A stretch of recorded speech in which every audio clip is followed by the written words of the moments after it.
Hello, everyone. Thanks for smiling. Beautiful smile this morning. Okay, it's really a pleasure. As I'm Dr. Cartier, scientific director of IMCAS, to have my co-partner, Professor Haiyan Cui, on the way for this session. We will speak about ABD and laser, and it's a great pleasure to introduce my colleague Peter. What's new? What's up? Oh, what's new? Okay, from where? From which country? From everywhere in the world. Okay, let's see.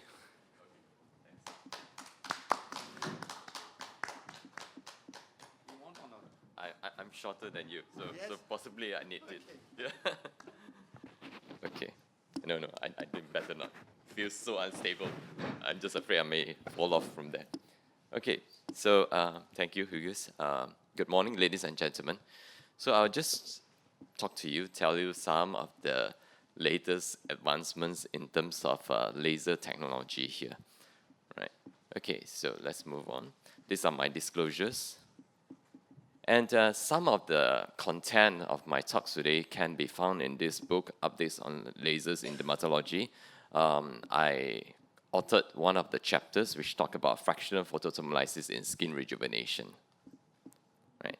So we know those days we have this fully ablative lasers. It works, but the problem is the downtime. It causes a very long downtime, and in Asian countries like us, it causes very bad PIH. So nowadays, we hardly see anyone still doing these fully ablative lasers. So that's why this concept is coined in 2004, more than 20 years ago, of fractional photothermolysis. What it does is there's this microscopic treatment zones. And in between these treatment zones, there are areas of normal skin. So in return, you have a lower downtime, a shorter downtime. And in fact, you can increase further your fluences. So better efficacy, better downtime. So we can divide these fractional lasers into ablative fractional lasers, non-ablative fractional lasers, and nowadays, more and more hybrid lasers. I'll talk in detail about the hybrid lasers there.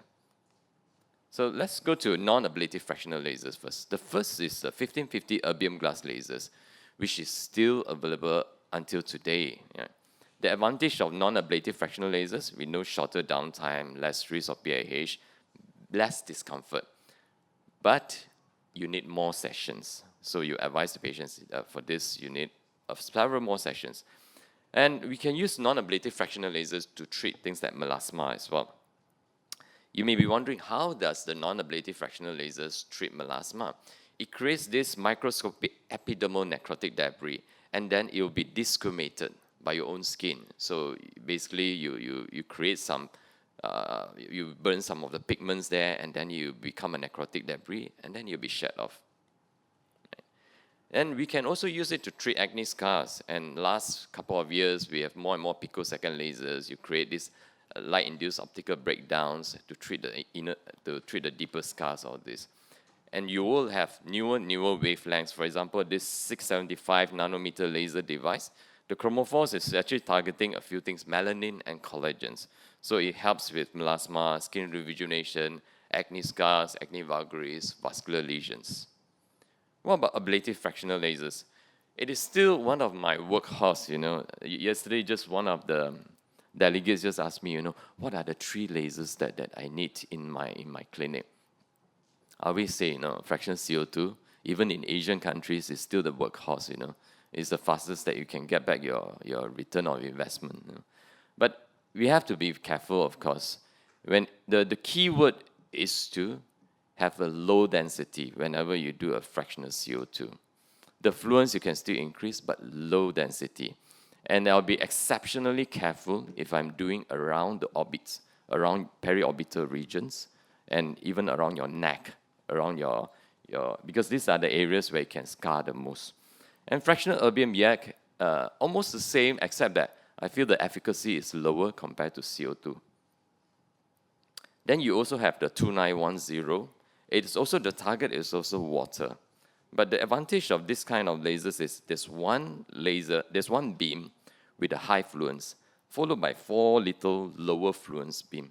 So basically one bank and few smaller little bank there. So in return, minimal downtime, less discomfort, mild erythema, but I've tried a few times and I still get a case of PIH with that.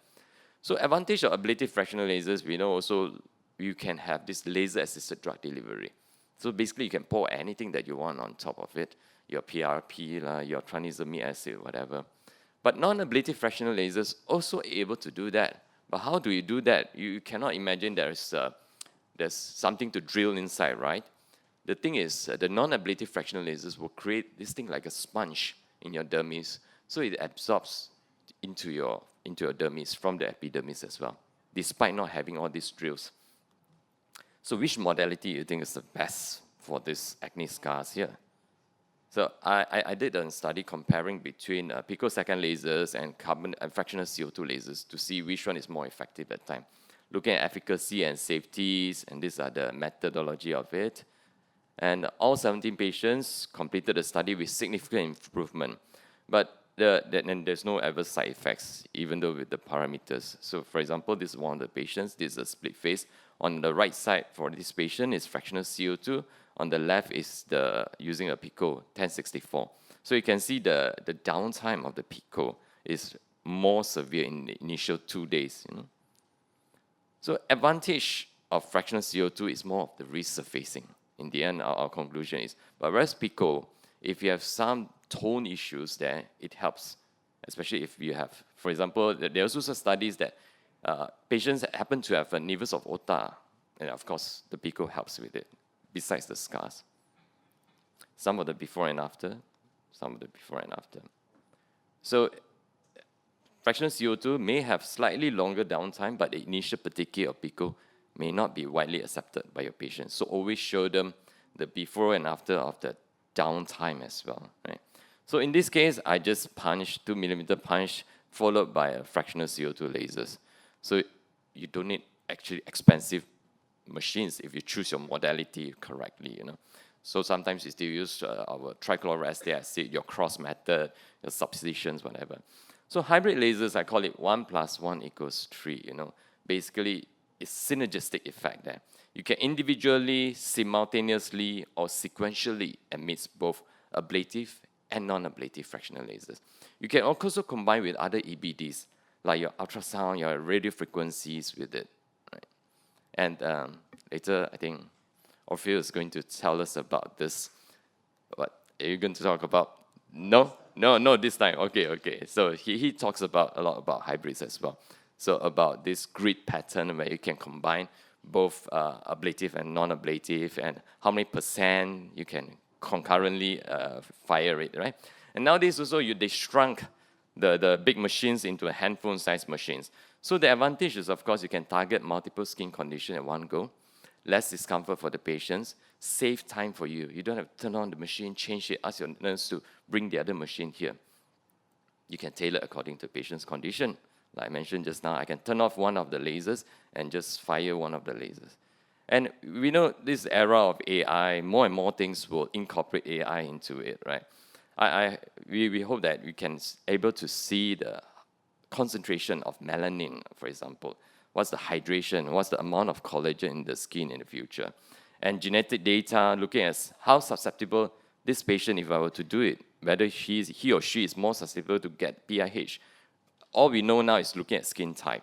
But some of the darker skin type, even though we blast it, somehow there's no PIH. And some of the patients who are more prone to getting keloids and who respond better to which machine. That's what we want. More targeted treatment. So for example, this is one of the hybrid lasers. This is a before and after of the hybrid lasers. Also to treat melasma. So light-based treatment for acne, it works, but it is not selective. It's basically trying to target the collagen, target the water, using the chromophore water, your red blood cells, all this, to try to hit the sebaceous gland. So we have 1726 specifically target at the sebaceous gland. The right wavelength, targeting it, the right, pulse duration, because the thermal relaxation time for the sebaceous gland is 60 milliseconds. So this is less than 50 milliseconds, just nice to heat up the sebaceous gland. The spot size is 3 millimeter, targeting the 1.5 millimeter depth, which is where your sebaceous gland is situated. So these are some of the pivotal studies. I always tell my patient once a month for 3 times. After 3 months, 80% of them would have at least 50% improvement in terms of inflammatory lesion count. And if you continue to wait up to a year, 92% of them will have improvement, at least 50%. Of course, it's not as good for comedogenic. It's more for inflammatory lesion count. It's very safe, except some of the patients may have acneiform flare initially, but you don't have to do anything. It will resolve spontaneously after 6 weeks. Pain is something we need to address. It's a painful procedure, so you always need to, degrease the patients, or there are many steps to it. And there are studies that look at how long-term effect it can, because the pivotal study stops at 1 year. So there are some case reports at 4 years is still clear. And then there are also some real-world data looking at 24 months. It's still very effective up to 24 months. And after 2.75 years, there are also studies looking at combining everything. Because in real life, sometimes we don't just do lasers. We do lasers, we combine with our oral medication, we combine with our topicals, we combine with other lasers. So this is the real-world studies looking at it, and they found that obviously it's more effective if you combine everything, right? So some of before and after, these patients combine tretinoin, clindamycin, spironolactone with 1726. And now they are coming out with a bigger spot size so that you can target sebaceous hyperplasia, you can target your truncal acne, because we know the skin of the trunk is thicker. So if you just go 3 millimeter spot size, you can only achieve 1.5 millimeter. You can't really target truncal acne. And they're also looking at hidradenitis suppurativa. Oily skin, very simple. I think out of all the patients that I've done so far, everyone will tell me that it has reduced oiliness of the skin.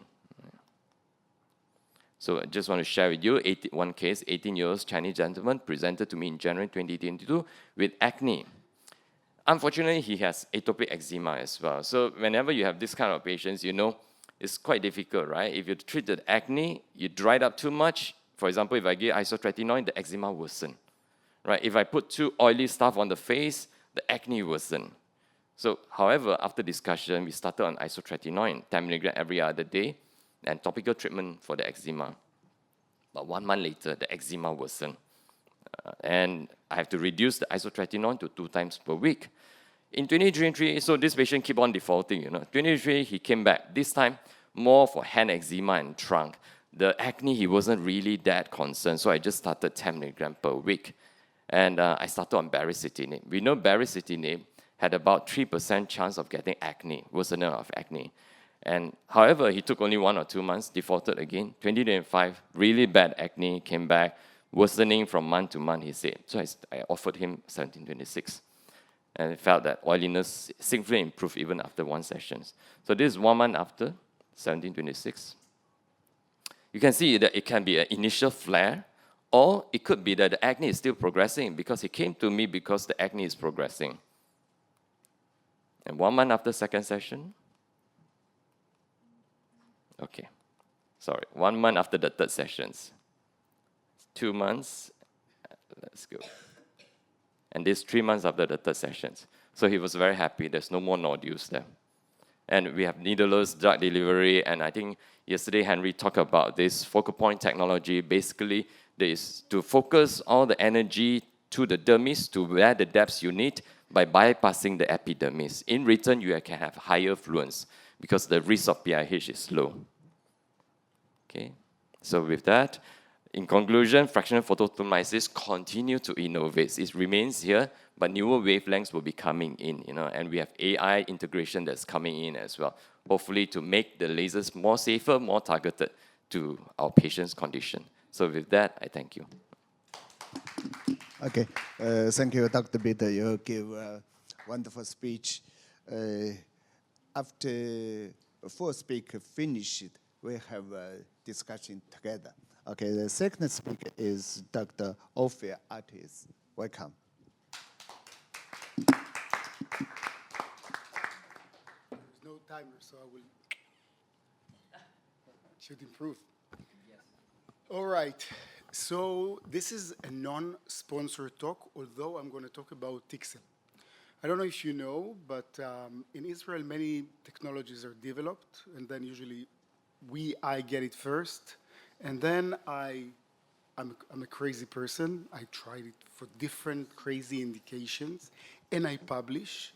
And after 10 years, I'm like, I regret this publication. This doesn't work. So I thought that it's fair enough after 10 years to tell you what works, what doesn't work. Do I still use Tixel? For which indications? So again, it's not sponsored. I'm going to say whatever I want. It's good. All right. So for the people, you all know Tixel, right? So very primitive device, heat that is emitted from pyramid while in contact with the skin. It transfers heat. It doesn't protrude the skin. It pushes the skin. And then we have kind of heat propagation. And there is a very, very sharp and fast drop of temperature. So it gets to the epidermis, to the superficial dermis. It depends, of course, on the setting, and that's it. You have two settings, exposure time and protrusion, and from here, it's becoming complicated. So if you go very low, this is the histology. This is used for drug delivery, so it bypasses the stratum corneum. There are many publications. I think this is the most important publication by Christine Dierickx. She showed that it creates a perforated stratum corneum with minimal coagulation and dry zone. And then whatever you put on it, it will enhance the bioavailability. So material will get into the skin.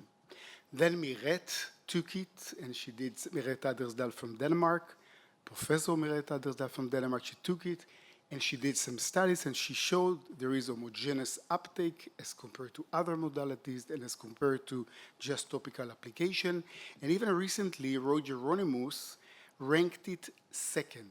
So fractional ablative CO2 laser, probably this is the best energy-based device-assisted delivery, and Tixel is the second.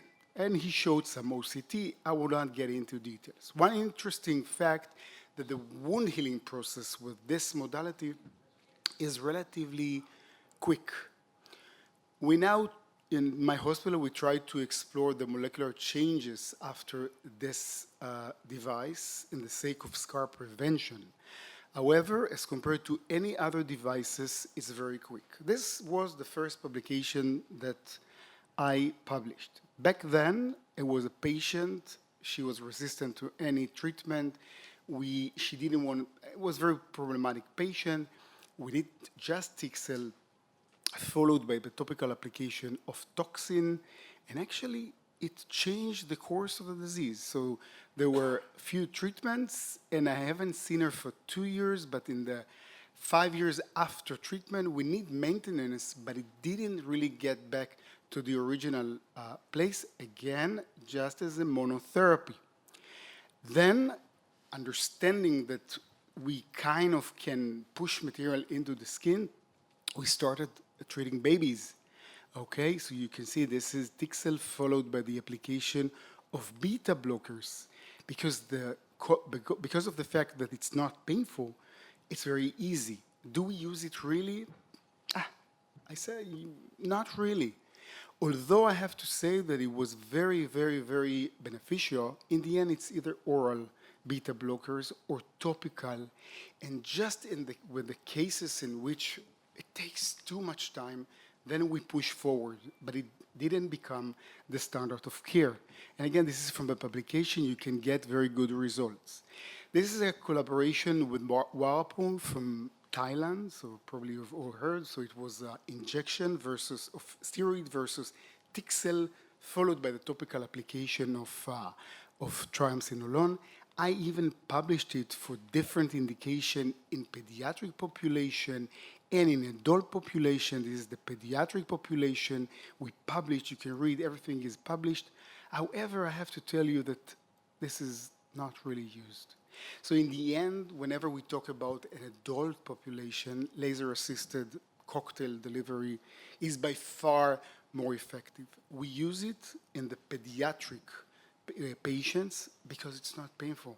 So it's very easy to, let's say, Tixel, to apply triamcinolone acetonide, and I think this is the place in scars. Now, we came with the idea, and I think this is now the most used, I would say, indication. This is the TMFI-assisted photodynamic therapy.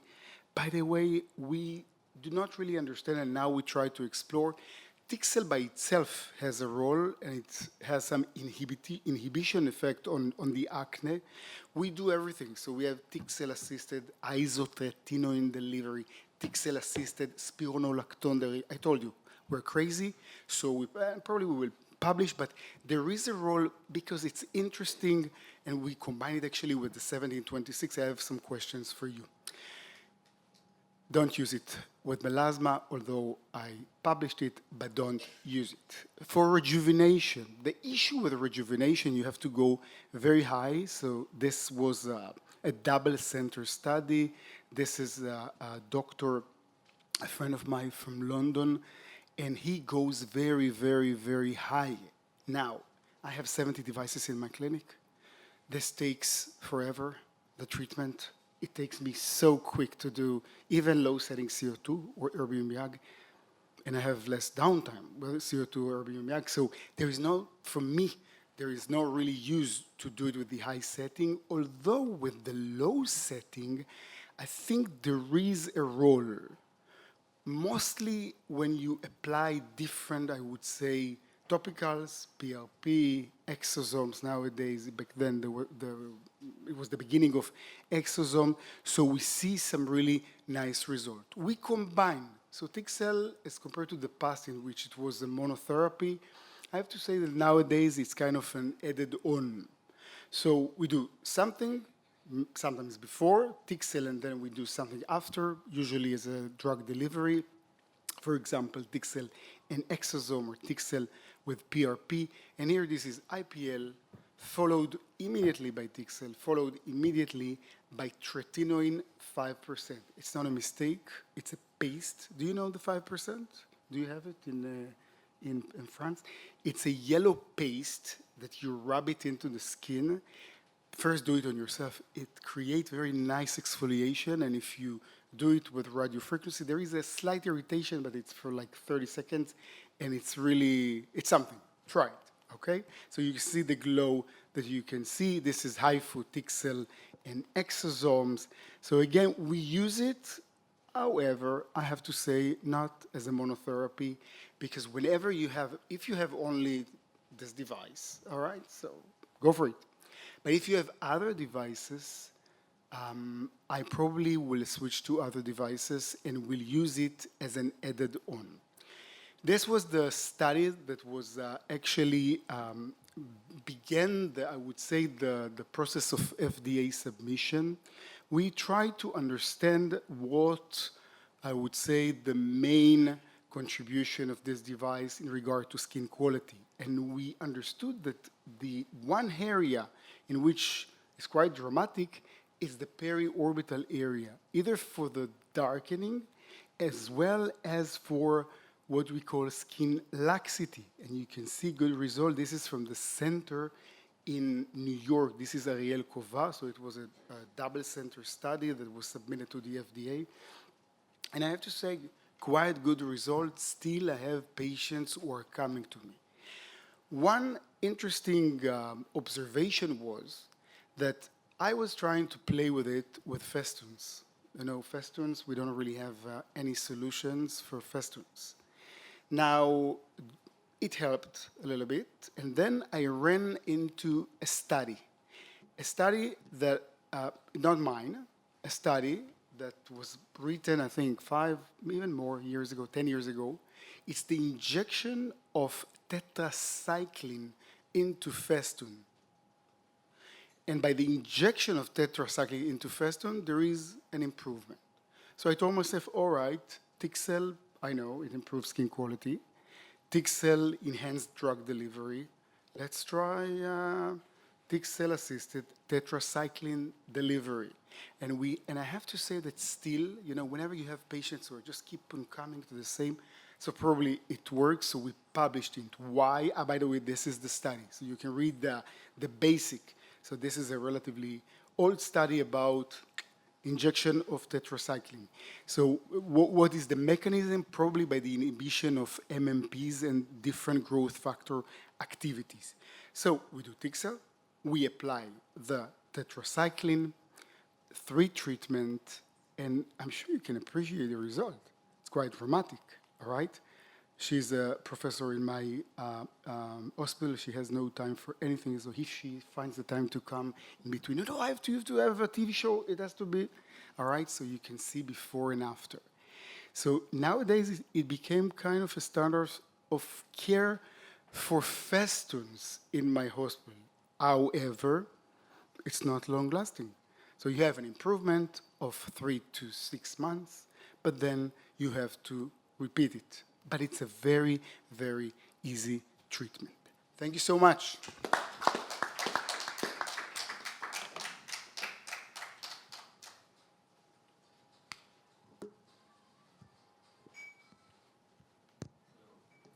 Hello. It's yes, it's you, Anil. Sorry. Yeah, I call you. Okay. Okay, Ayan. Anil is occupied, so it's your turn. Okay. So Professor Ayan Tsui, minimally invasive reshaping of upper face. Innovation. And probably Anil is coming back for the last lecture. Okay, Ophir, don't forget your. Okay. Okay. I don't put it in my luggage for the back. No, you. Okay, Okay. I'm Dr. Haiyun Cui. I'm plastic surgeon. Good morning. Good morning, everyone. Thanks to Dr. Hugo. I think this Asia INCAS have a great success. And 2 months late, INCAS China will be held in Shanghai. Welcome all of you attend INCAS China. Okay, welcome. In I'm the August. chair of INCAS China. in 2 Welcome months. all of you come to Shanghai. Okay. Ayan, but it's a session hosted by OAPAC. OAPAC? Oh, What is okay. OAPAC? Please, what is OAPAC? Explain. OAPAC. It's a OAPAC session. But it's opaque. OPAC session. Yeah. What is OPAC session? I don't want to introduce opaque. Yeah. Thank you, Dr. Hugo said opaque OAPSC will be held in Shanghai August 23 to 25. Welcome all of you after you attend INCAS China and in August 27 to 29, and then October come to Shanghai, attend OPAC. Thank you. So 2 reasons to go to China. Okay, I'm plastic surgeon. I want to introduce a technique. Use fiber laser to treat eye bag.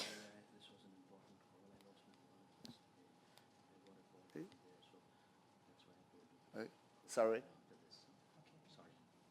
I cannot use.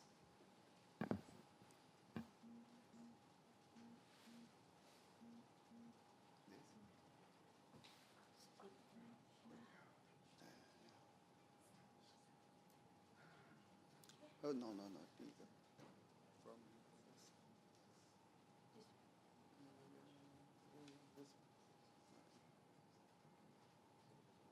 Okay.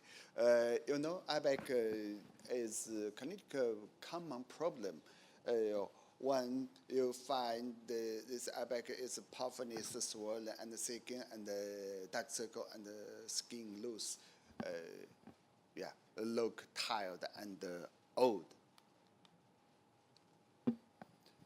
We know the ABAC solutions about surgical blepharoplasty and fibrillase lipolysis and injectable filler and radiofrequency and fat grafting and maybe use cosmetics to cover it. In common clinical practice as a plastic surgeon, we use the surgical blepharoplasty. It will bring some complications, so we worry about the skin and actual pain. These complications often occur. We use the fibrillase to treat ABAG from 2012, maybe 12 years. I have some experience. It's very easy. The advantage of fibrillase treat ABAG, it has the minimally invasive, convenient and safe, and minimal downtime, and the patient willing to accept it. This is the animation. You can see when fibrillase in subcutaneous, the fat, the head will hit the adipose that let the fat lipolysis. And the fibrillase, the tip cold temperature, it can reach the 120 the degree Celsius. It can let the fat the lipolysis.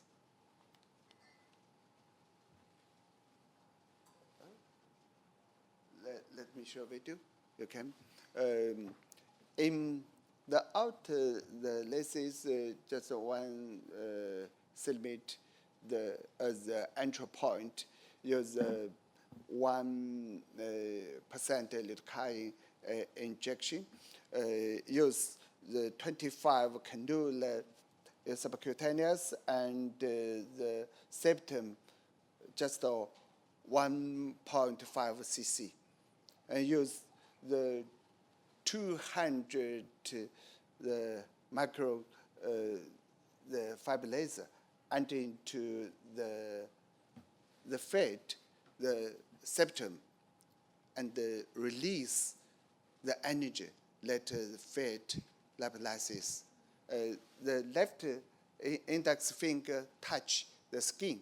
Touch the skin, you can feel the head, and you can support your right hand hold the fibrillase and into and the match. We have operate just spent 25 minutes or half an hour and finish the ABAG treat. One common we use the operator surgical, this method we will spend 1 hour or 2 hours.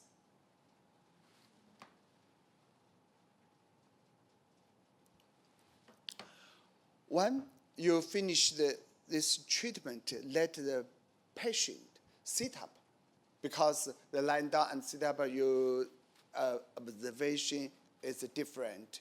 If you let the patient sit up, you find there uneven. You let the patient lie down and treat it again. We treat the patient, we use different ratios. The deep ratios in septum, we treat the fat use the high degree Celsius to let the fat lipolysis. In the subcutaneous, we use lower the energy to tighten the skin. So the different the layer, different the energy. I think maybe dermatologists can use this method to treat eye bag. It's very, very easy. Okay, in the market there are the different brands, but use the wavelengths, different the wavelengths, the different brand.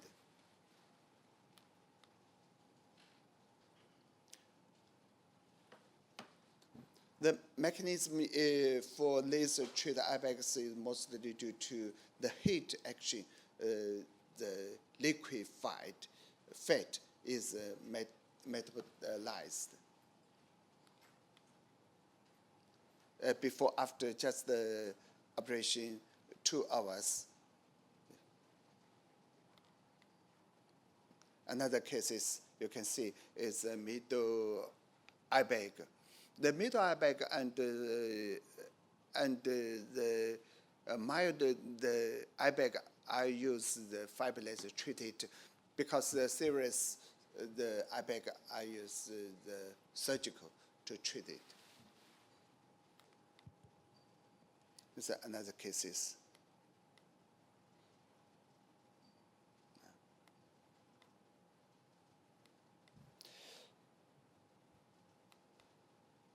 We can use the fiber laser to treat over fat grafting and the baby face and over injection. I have accumulated many cases.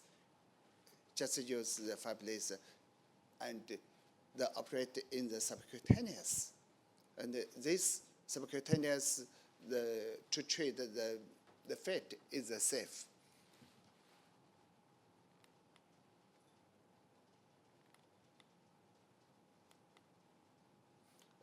This is a published article.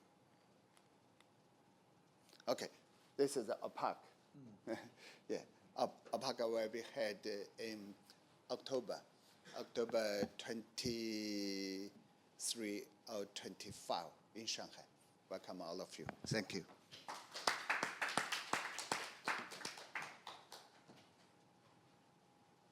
Thank you. Oh, the next speaker now, Anil.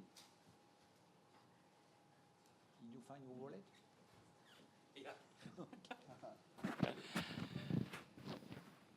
Okay, friends, we've been talking about different kind of treatments for rejuvenation, scars. So if I tell you the scars have been giving gratifying results, particularly acne scars, but the problem with acne scars is all of them do not give you similar results.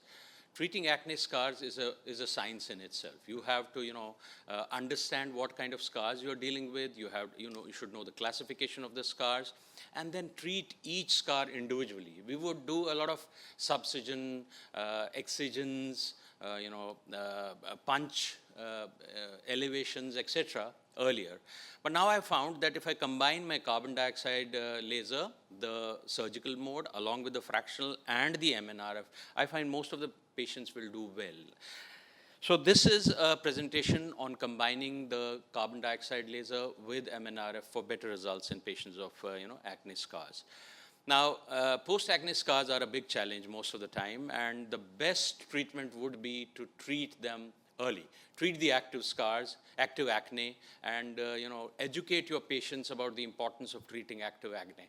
I feel that even the grade 1 comedogenic acne need to be treated aggressively, because some of the patients are bad scarers.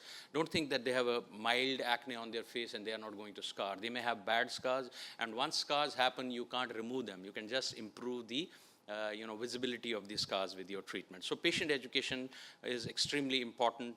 Treat the acne early to have less scars. But scars happen, and they can happen because of delayed treatment, sometimes with treatment also in bad scarers. And before the advent of cosmetic surgery and lasers, it was really difficult, dealing with these scars. But now we have a range of lasers we've been discussing since morning, so many types of treatments.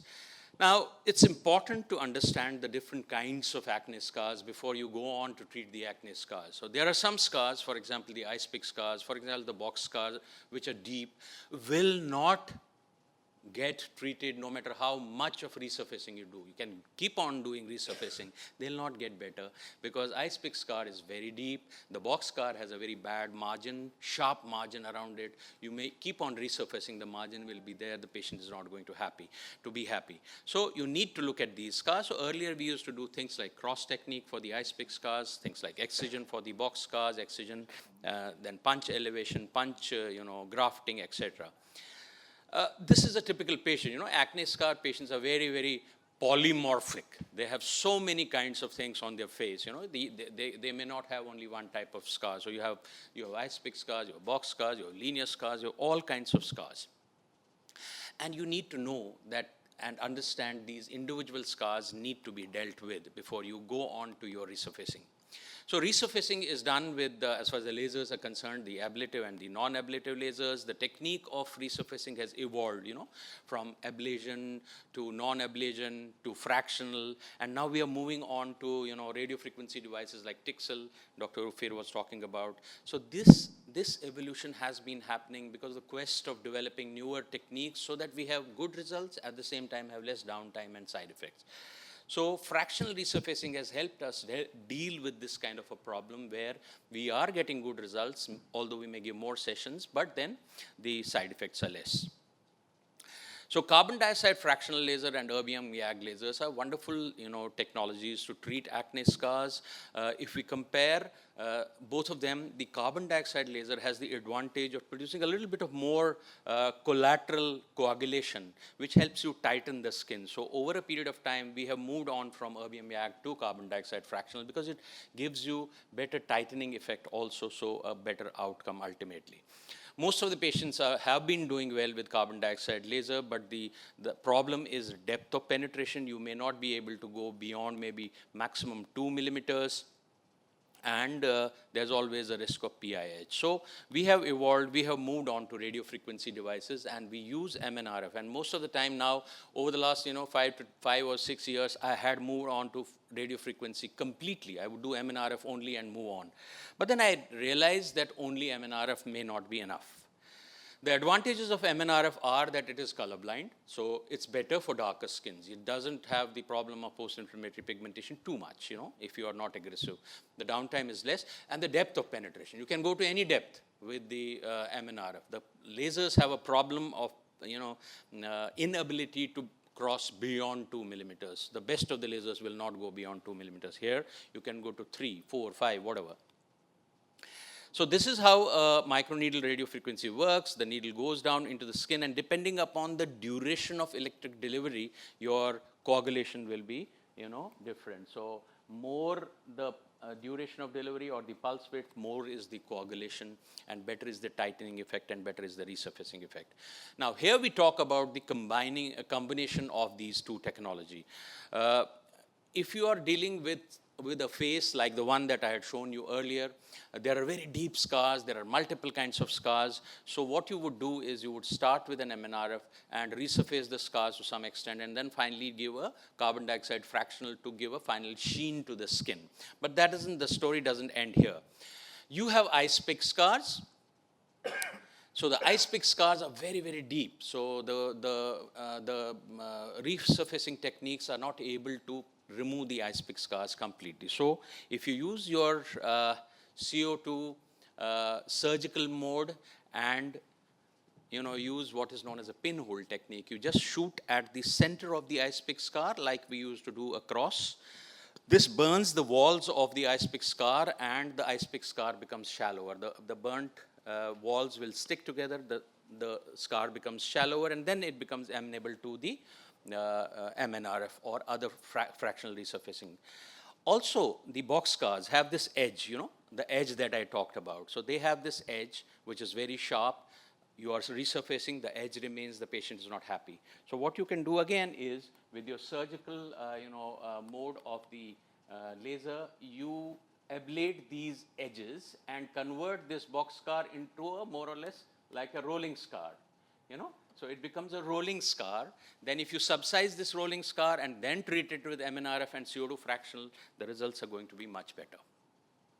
So something like this, if you have a patient, although these scars don't look very deep, no matter how much of resurfacing you do, you are not going to get a final clean outcome unless you take care of these edges. So remove these edges and then resurface and you'll get a better effect. So this is something that I was talking about. You use the pinhole technique and go into the center of the ice pick scar and just shoot once, and you create a burn within the ice pick scar and you elevate the ice pick scar. I'm just going to show you also, we go around the, so just a moment, we'll go around the box scar to feather out the edges of the box scar. That's it. So we go around the scar and, ablate the edges and then wipe it off. It will become a rolling scar. The edges are gone. It becomes a saucer-shaped thing, so it becomes a rolling scar. And although there will be downtime, you can use epidermal growth factor, hyaluronic acid, sunscreens for about 7 days. And I do this along with MNRF and CO2 fractional at the same session. So I'll do this, I'll do MNRF, and I'll do a fractional CO2 on top of that, and I get really wonderful results. So once you have pre-treated the ice pick and box scar scars, the surgical mode, or with the surgical mode of the carbon dioxide, then you do an MNRF and then finally do the fractional laser, and the combination I find helps better. You do MNRF at the same session following the initial treatment, and 1 or 2 sessions, many of my patients who were not doing well, when the patient comes initially, if you find lots of these, this is an ice pick, this is an ice pick, ice pick, ice pick, ice pick, a box, ice pick. So do your pre-treatment with your surgical carbon dioxide, treat the ice picks, treat the edges of these box scars, and then give them an MNRF. And 2 sessions in this patient has given wonderful results. So that's what I was here for, basically to tell you that combining lasers and radio frequency devices really helps you much. So do your pre-treatment and then do an MNRF, then do the fractional CO2, and everything put together gives you wonderful results. Thank you very much for your kind attention. Thank you, sir. Thank you, Dr. Anil. Thank you, sir. Okay. Any question? We have 10 minutes to have a discussion.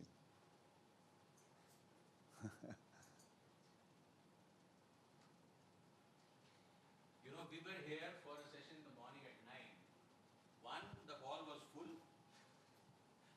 I think they can hear me. One, the hall was full, and they were really awake and energetic. They were all asking questions. We did question answer for about half an hour.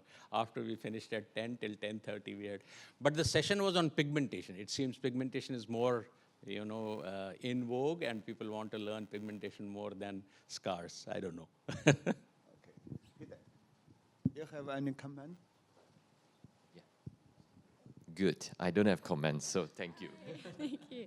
No, I do have a question. So, do you ever apply, what topicals do you apply before doing laser? And do you ever use insulin with your scars?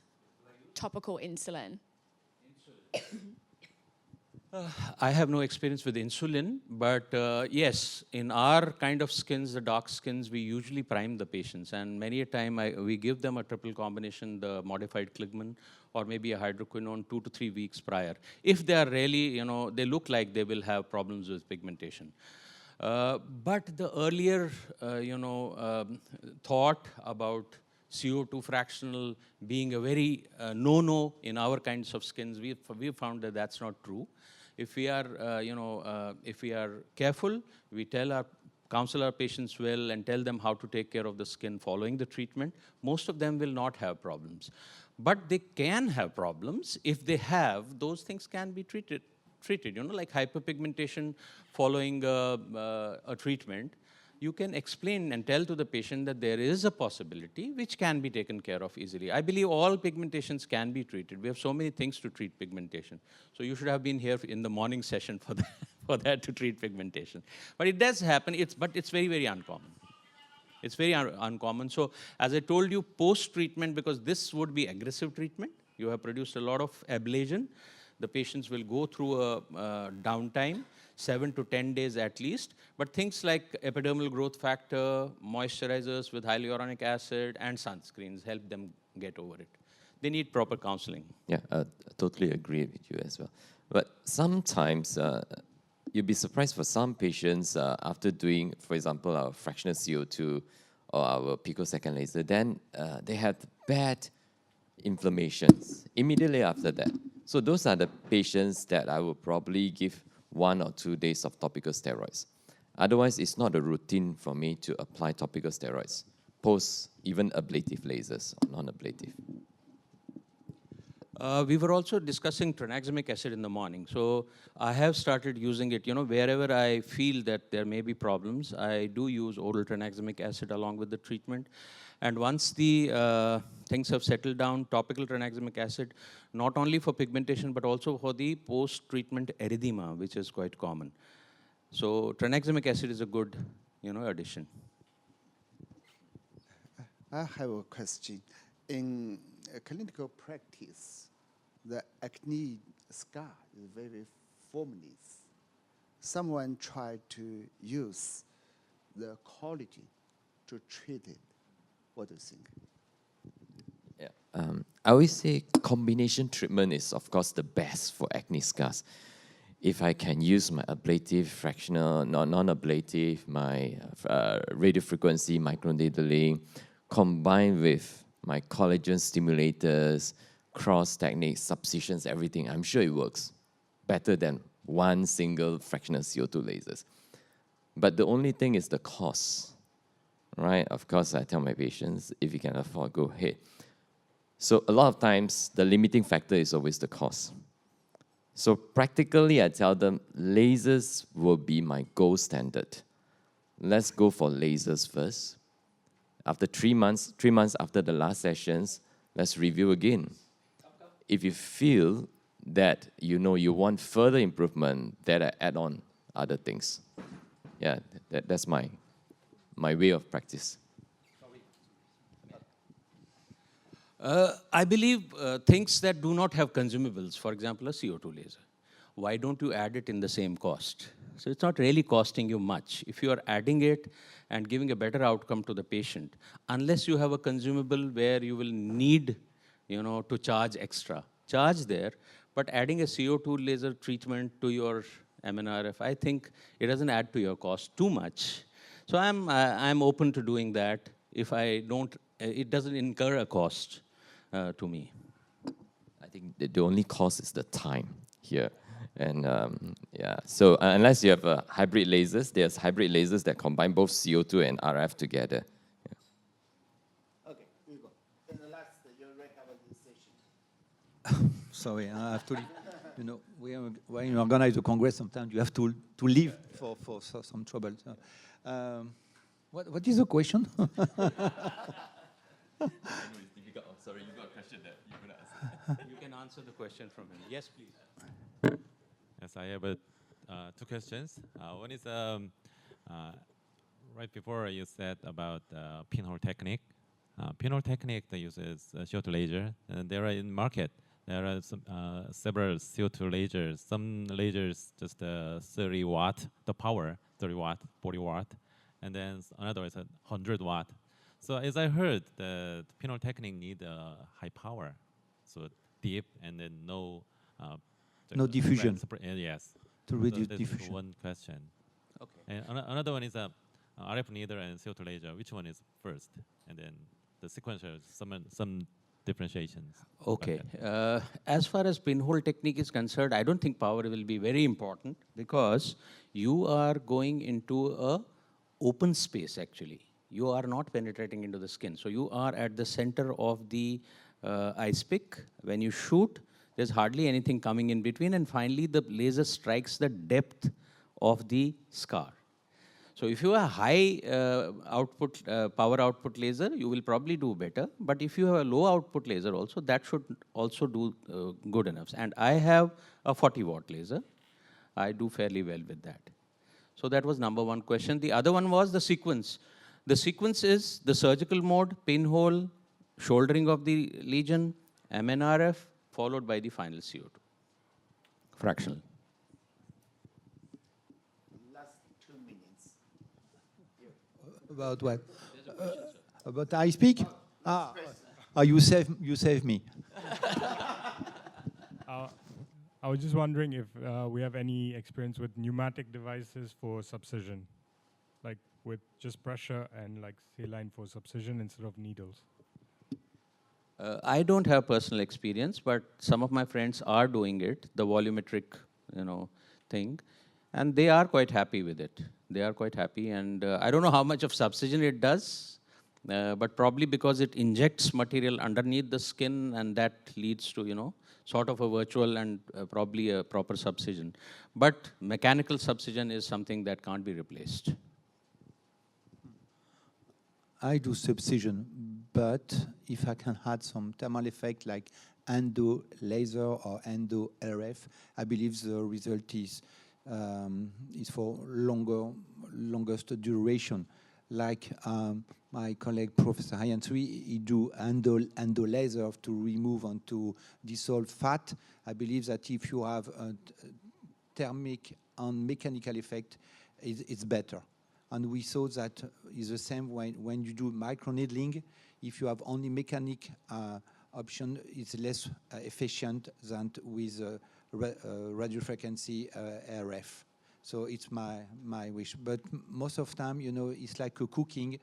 When we do that, we inject some filler, some biostimulator below to maintain the result for long term. And I believe even we use only non-permanent fillers or biostimulators, I believe in this kind of situations, you can expect a long-term effect if you had some few fillers.